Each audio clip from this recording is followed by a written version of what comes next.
Salmo 28, y vamos a hacer la lectura del mismo. Dice la palabra de Dios: Salmo de David. A ti clamaré, oh Jehová, roca mía, no te desentiendas de mí. Para que no sea yo, dejándome tú, semejante a los que descienden al sepulcro. Oye la voz de mis ruegos cuando clamo a ti, cuando alzo mis manos hacia tu santo templo. No me arrebates juntamente con los malos y con los que hacen iniquidad, los cuales hablan paz con sus prójimos, pero la maldad está en su corazón.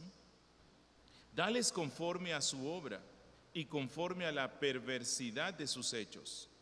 Dale su merecido conforme a la obra de sus manos, por cuanto no atendieron a los hechos de Jehová, ni a la obra de sus manos.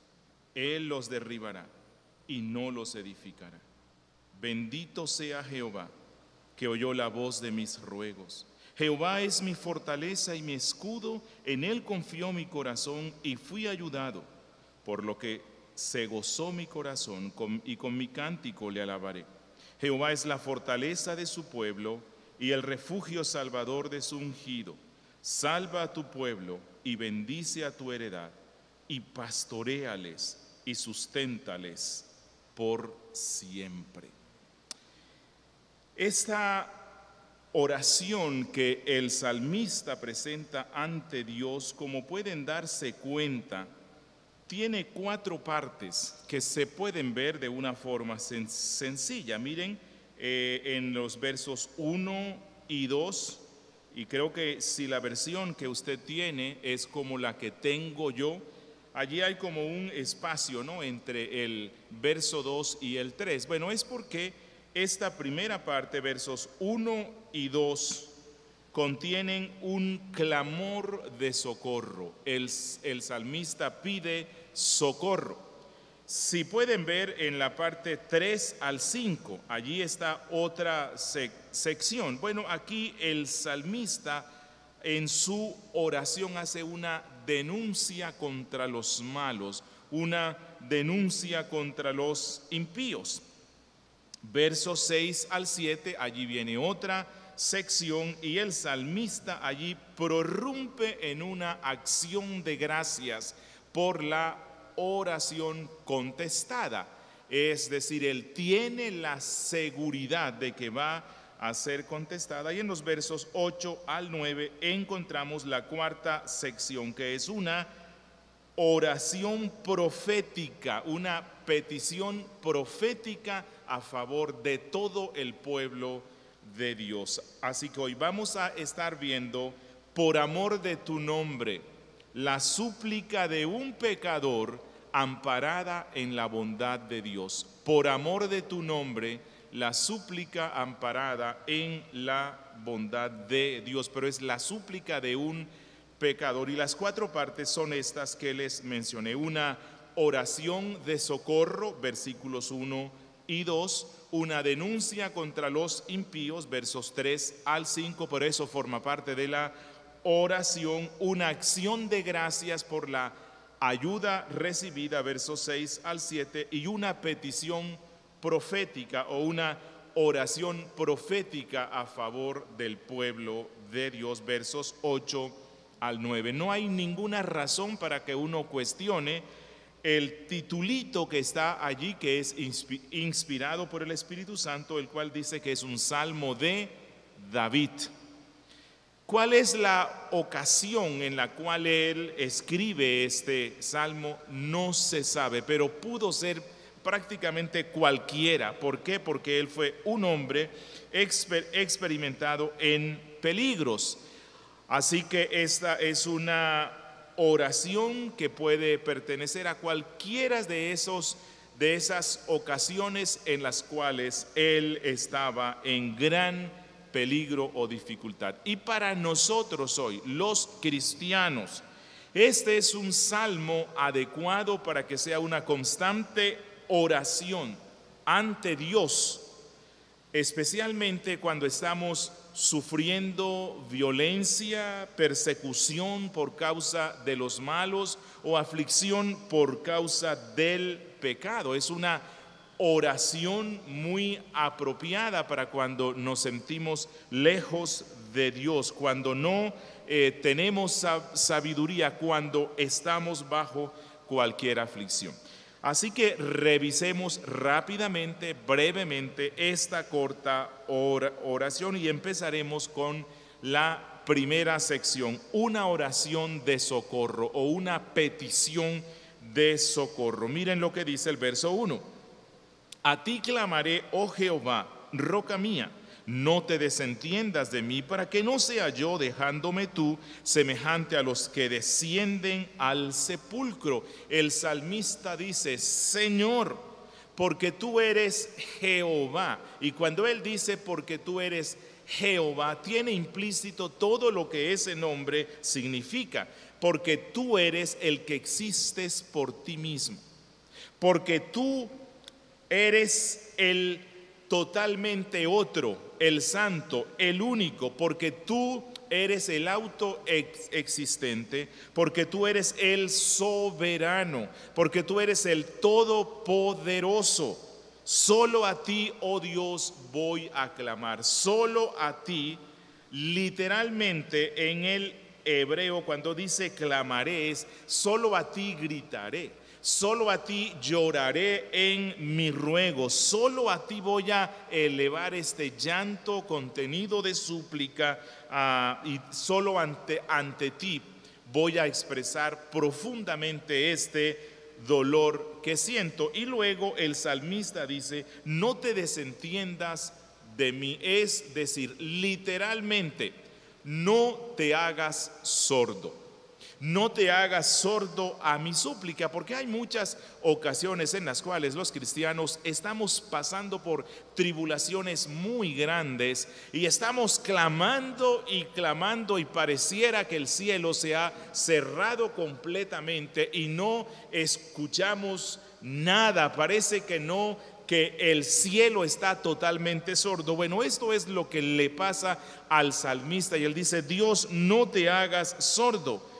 Él le llama la roca, dice, roca mía, no te desentiendas de mí. Y esta expresión, roca mía, nos recuerda esas grandes fortalezas que existían en el mundo antiguo, las cuales se posicionaban sobre rocas muy altas y fuertes, las cuales fungían como un puerto seguro, como una protección. Y entonces el salmista cuando dice Jehová, roca mía, lo que él dice, tú eres mi único refugio seguro. Y si tú no me escuchas, oh roca mía, entonces dice él, seré semejante a los que descienden al sepulcro. Si Dios, tú no vienes a socorrerme en este momento tan especial y crítico en el cual me encuentro, entonces literalmente descenderé a la fosa, seré sin esperanza, voy a caer en la depresión más profunda. Por eso, oh Dios, vengo a ti en ruegos. Y en el versículo 2 él dice, oye, oh Dios, la voz de mis ruegos cuando clamo a ti, cuando alzo mis manos hacia tu santo templo. La situación del salmista es tan crítica que él vuelve a decir, a ti elevo mis ruegos. Y nuevamente este término ruego está hablando de gritos, de un llanto sin fin. Él está clamando a ese Dios y el salmista dice que levanto mis manos. Levantar las manos en el tiempo antiguo lo que significaba es espero en ti. Espero en ti, y también tenía la connotación de decir, Dios, a ti elevo mi corazón. Mi corazón lo pongo ante ti. Oh Dios, estoy a tu merced. No puedo hacer nada por mí mismo. Señor, no puedo enfrentarme con esta adversidad. No sé cómo enfrentarme con estos adversarios tan despiadados. Por lo tanto, ante ti elevo mis manos, elevo mi corazón. Haz tú lo que quieras conmigo. Y el salmista dice que eleva sus manos hacia el templo. El templo. Esa era una práctica judaica. Ellos oraban siempre viendo hacia Jerusalén. ¿Por qué razón? Porque allí estaba el monte de Sión, y sobre el monte de Sión estaba el templo, y dentro del templo estaba el lugar santísimo, y dentro del lugar santísimo estaba el arca de la alianza o del pacto, la cual representaba la presencia de Dios. Orar viendo hacia el templo era orar viendo hacia donde está Dios. Quiero que sea Dios quien me escucha. Bueno, y esto nos muestra entonces que la verdadera oración, hermanos míos, es un instinto del corazón. Que así como un niño, cuando tiene una necesidad o le duele algo o quiere algo, va donde sus padres y llora. Y así el comportamiento de este niño no haya sido el mejor, los padres, a causa del llanto de este niño y de la necesidad que él tiene y del afecto que ellos tienen hasta este niño, lo ayudan. Nosotros mismos hemos hecho esto cuando estamos pasando por una aflicción muy grande. Lloramos delante de aquella persona con la cual tenemos mucha confianza. Así que el salmista nos muestra que si hacemos eso en el ámbito de los hombres, cuánto más debemos llorar delante de Dios. Es aquel ser principal ante el cual vamos a levantar nuestros ruegos, vamos a doblegarnos, vamos a decirle: Dios, ayúdame, no sé qué hacer, yo no puedo ayudarme, el hombre no puede, tú sí puedes. Y esto nos lleva a la segunda sección. La oración del salmista incluye una denuncia contra los impíos. Miren el verso 3. No me arrebates juntamente con los malos y con los que hacen iniquidad, los cuales hablan paz con sus prójimos, pero la maldad está en su corazón. Él dice: Señor, tengo tanto miedo y temor de que yo sea atrapado por el pecado de los malos, que te ruego que me libres de sus trampas, líbrame de sus engaños y líbrame de ceder al pecado remanente que todavía está en mí. Líbrame de caer en una de las más grandes maldades que pueden encontrarse en el corazón del hombre, que es hablar aparentemente paz con el prójimo, pero en realidad desearle su mal. Esa es una de las maldades más grandes que hay en el mundo, esa hipocresía. Hablar a la persona y saludarlo: qué gusto me da verte en este día. Mi rostro se llena de una pletórica felicidad porque he visto vuestro rostro, cuando en realidad está preparando una trampa para que caiga. Así que el salmista dice: líbrame de esos que actúan así, pero líbrame a mí de hacer lo mismo. Líbrame de caer en el juicio que tú vas a mandar. Versículo 4. Dales conforme a su obra y conforme a la perversidad de sus hechos. Dale su merecido conforme a la obra de sus manos. Aquí el salmista está expresando con sinceridad la justa indignación que él tiene. Bueno, y es que es normal que las personas que tienen una moral alta, una moral no tan afectada por este pecado que reina en el mundo, cuando ven los actos injustos, entonces en su corazón surge una indignación. Esa es una muestra de que estamos en Dios y Dios está en nuestras vidas, que no hemos sucumbido ante esta maldad y perversidad reinante que hay en el mundo. Si el cristiano no se indigna cuando ve esos grandes actos injustos, como cuando empezó la pandemia y supimos de algunos gobernantes que se robaban los mercados que el gobierno estaba dando para los más pobres, ¿quién no sintió indignación? El que tiene un sentido de justicia se indigna. ¿Qué vamos a hacer? ¿Salir a las calles con palos y con piedras y hacerle daño a otros pobres como nosotros económicamente, ¿no? Y que están en gran necesidad y con esfuerzo han levantado algo y tienen su tiendita y entonces vamos y se la rompemos porque tengo indignación. No, el cristiano expresa su indignación ante Dios. Es lo que él está haciendo aquí. Él dice: Dios, dale su merecido. Literalmente dice: dale su desierto. Dale el desierto que merecen ellos, porque nada satisface esos sentimientos morales de justicia, sino la retribución exacta que merecen esos actos malos. Pero a la misma vez, esta parte de la oración, que es una imprecación profética. Porque el salmista está anticipándose a ese gran día, cuando nosotros, al lado de nuestro Señor Jesucristo, en el gran día final, cuando Él venga con la ira del Cordero, y que Apocalipsis dice que los hombres, cuando vieron al Cordero, le tuvieron miedo y le pedían a las rocas que los escondieran de la ira del Cordero. En ese día nosotros, los que hemos sido justificados por la fe, magnificaremos la justicia y la ira de Dios, cuando Dios derrame sus juicios sobre estos malos. Pero estamos en la era del Evangelio.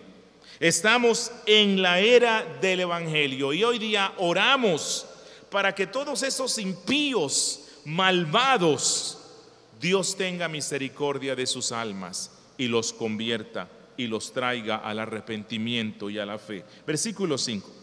Por cuanto no atendieron a los hechos de Jehová, ni a la obra de sus manos, Él los derribará y no los edificará. ¿Cuál es el problema que hay con estos impíos?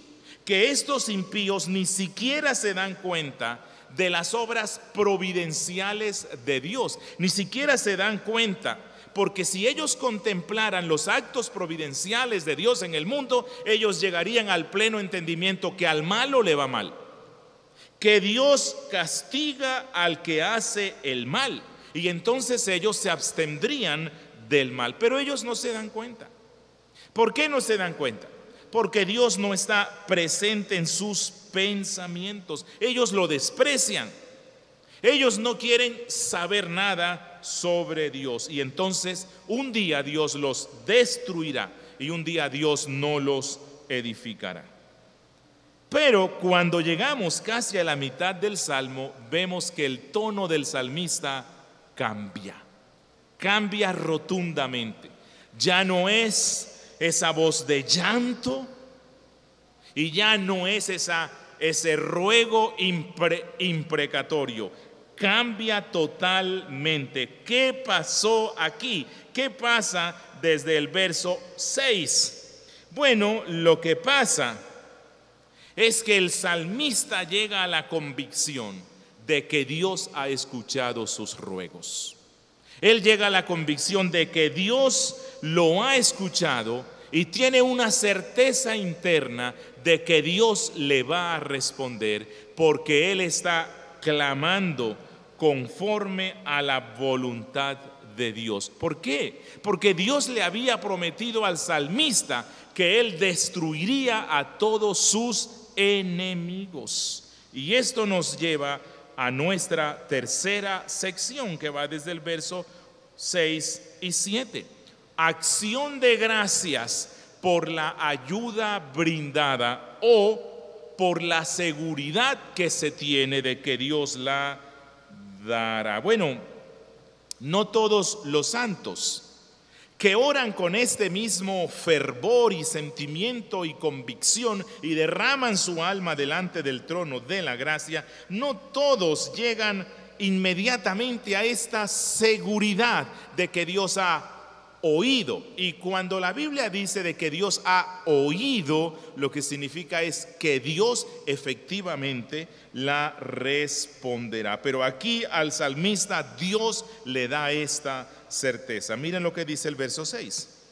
Bendito sea Jehová, que oyó la voz de mis ruegos. En la mitad de la oración él dice: Jehová oyó la voz de mis ruegos. No hay riesgo de caer en depresión. No hay riesgo de que yo siga con esta profunda tristeza y temor. He clamado ante aquel que tiene oídos y yo sé que él me ha escuchado. Versículo 7. Jehová es mi fortaleza y mi escudo. Él sigue aquí alimentando su fe y él sabe por qué Dios le ha escuchado y lo declara. Porque Él es mi fortaleza, porque Él es mi escudo, porque en Él confió mi corazón y fui ayudado. Lo he visto en la historia de mi vida y lo he visto en la historia del pueblo de Dios. Por lo tanto, ahora mi corazón tiene gozo y con mi cántico le alabaré. Y es que, hermanos, la oración en sí misma ya es una ayuda muy, pero muy grande. Si cuando uno tiene un peso en el alma, cuando uno tiene un nudo en la garganta y va donde otra persona y llora y se desahoga y cuenta todo lo que le pasó, solamente en el acto de contar ya hay paz en el alma. Esa es una de las bendiciones de la consejería bíblica. Cuando uno va y confiesa y cuenta y se desahoga de una forma plena, allí ya se ha dado el 50% del éxito de la consejería. ¿Cuánto más cuando nosotros derramamos nuestra alma y presentamos nuestras cuitas, nuestras tristezas, nuestras aflicciones y preocupaciones delante del trono de la gracia? Hacemos la oración y empezamos a experimentar liberación. Y sabemos que Dios escucha y que Dios cuida a su pueblo. Y esto nos lleva a nuestra última parte, nuestra última sección, que va al verso 8 al 9. Una oración o una petición profética a favor del pueblo de Dios. Miren lo que dice el verso 8 y 9. Jehová es la fortaleza de su pueblo y el refugio salvador de su ungido. Salva a tu pueblo y bendice a tu heredad y pastoréales y susténtales para siempre. Aquí el salmista muestra la comunión de los santos. Este es otro aspecto de la comunión de los santos, que todos los santos, tanto del Antiguo como del Nuevo Testamento, acudimos al mismo Dios porque Él es nuestra fuerza. David no solo en su ruego se goza en la liberación que Dios le ha dado ya, aunque aún no se la ha dado, pero él sabe que Dios le va a responder su ruego, sino que David también ruega por el resto de los santos. Y él pide que Dios le dé liberación a todo su pueblo, que Dios bendiga con liberación del mal, de la aflicción y de los enemigos de todos sus hijos, en todos los tiempos, en todos los lugares, en todas las circunstancias. Dios es la fortaleza de todo su pueblo. Pablo dice en 1 Corintios 1:2 que Jesucristo es Señor de ellos y Señor nuestro, de todos los que hemos puesto la fe en Cristo. Y esa es la razón por la cual el salmista hace una oración profética en favor de todo el pueblo de Dios. Por cierto, oración y práctica que nos recuerda la oración intercesora del verdadero David, es decir, de Jesucristo. La raíz de Isaí. Él clamó para que Dios bendijera siempre a los suyos y los guardara del mal en medio de este mundo. Y lo mismo hace aquí el salmista. Él dice: salva a tu pueblo, bendice tu heredad, pastoréales, susténtales para siempre. ¿Quién es la heredad de Dios? La iglesia.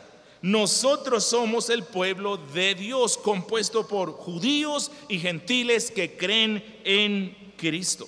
Así que es nuestra responsabilidad cristiana orar todos los días por salvación y liberación, para que Dios dé victoria a todos sus hijos. Hermano, esto es algo importante en nuestra vida de comunión con Dios. Hay hermanos, hay hermanas de nuestra congregación que nosotros no sabemos, pero están pasando por aflicciones muy profundas, tan profundas que la fe en ellos decae, que la fe está menguando, que ellos temen el peligro de sus almas, de que la fe prácticamente desaparezca. Así que es nuestra responsabilidad en todos nuestros ruegos orar no solamente por nosotros.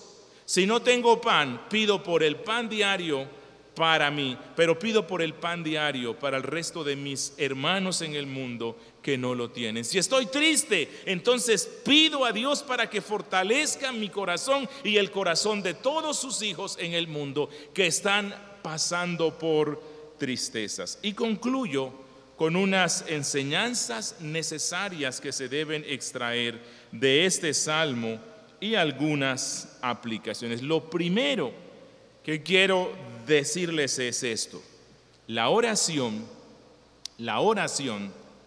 es el medio usual de Dios para ayudarnos y concedernos lo que Él nos quiere dar. La oración es el medio usual de Dios para esto. Aunque uno puede compartir sus necesidades y angustias con los hermanos en la fe, con las personas más cercanas, no obstante, nuestros ruegos más fervientes, nuestro llanto más fluido, nuestra tristeza más expresada debe ser delante del trono de la gracia, porque Él es nuestro Padre y Él es la roca y Él es Jehová. Él es el que nos puede dar liberación. Hermanos, en ocasiones nuestras aflicciones magnificarán o harán ver más grande nuestros peligros. Y un día podemos estar temblando al borde del abismo, pero este salmo nos muestra que no debemos caer en el pozo profundo de la desesperación. Que cuando yo sé que no puedo hacer nada, pues si yo no puedo hacer nada para solucionar algo o para ser librado de una adversidad grande o de algo terrible que viene contra mi vida, si yo no puedo hacer nada, entonces ¿qué debo hacer? El cristiano no se hunde en ese pozo sin fin de la desesperación o la depresión. Este salmista nos muestra que lo que debemos hacer es postrarnos delante de Él, expresarle todo el dolor que en nuestra alma hay, expresarle nuestra aflicción, nuestro desánimo, lo que sea que esté pasando en nuestras vidas. Y debemos hacerlo una y otra vez. Así Dios pareciera ser sordo a nuestros ruegos. Recuerda, Bartimeo no recibió respuesta al primer grito, pero insistió y Cristo lo sanó. La mujer sirofenicia al principio encontró de parte del Señor aparentemente rechazo, desprecio, pero ella volvió a suplicar más ardientemente y encontró la respuesta. Recuerda a las hermanas de Betania. Les tocó esperar más de 3 días en una aflicción profunda, porque su hermano amado había muerto y su mejor amigo, el Salvador, que podía evitar su muerte, ni siquiera llegaba. Pero el Salvador llegó a su tiempo, llegó al 4.º día y trajo luz, trajo vida y trajo gozo. Es que Dios nos conceda la gracia de aprender a orar y esperar. Esperar. La Biblia nos dice que Daniel, en medio de esa diáspora, consolaba su corazón mirando hacia Jerusalén. No la estaba viendo, pero él sabía hasta por dónde era que estaba la ciudad santa. Y él se complacía y se gozaba en medio de la aflicción, orando, viendo hacia Jerusalén. ¿Esto qué nos dice? Cuando él dice, levanto mis manos al templo, que debemos mirar hacia nuestra Jerusalén, la cual no se encuentra en el Oriente Medio. No. La Jerusalén nuestra está en el cielo. Esa es la verdadera Jerusalén. Y miremos hacia allá. ¿Por qué? Porque allá está el verdadero tabernáculo. Allá está el verdadero lugar santísimo, como dice Hebreos. Allá está el verdadero velo roto, que es la carne de Cristo, y a través de la fe podemos mirar al crucificado. Y Él entonces rogará por nosotros ante el Padre. Miremos siempre en nuestros ruegos al autor y consumador de la fe. Todos los bienes que Dios nos quiere dar vienen a través de Él. Es más, en un sentido más profundo, la respuesta a todos nuestros ruegos es Cristo Jesús. Cristo es la respuesta a nuestros ruegos. Por medio de Él, Dios está en nosotros. Y por medio de Él, Dios el Padre escucha nuestros ruegos. Y recuerden esto, aunque en ocasiones pareciera que Dios no nos escucha, recordemos el caso de José. José, en algún sentido, un tipo de Cristo. La bondad y el amor hacia sus hermanos siempre estuvo en su alma. Pero cuando él ve a los hermanos por primera vez y les quiere dar una lección, pareciera que José es tosco. Pareciera que José no los quiere. Pareciera que él cierra sus oídos y los lleva a que sufran por un tiempo. No obstante, el amor en el corazón de este joven se mantuvo siempre, y al final él muestra ese gran amor. Bueno, eso mismo pasa, o algo parecido, con nuestras oraciones. En ocasiones pareciera que Dios está lejos, pero recuerda esto: si estás en Cristo, su amor nunca cambia. Nunca cambia. Dios no es como Baal.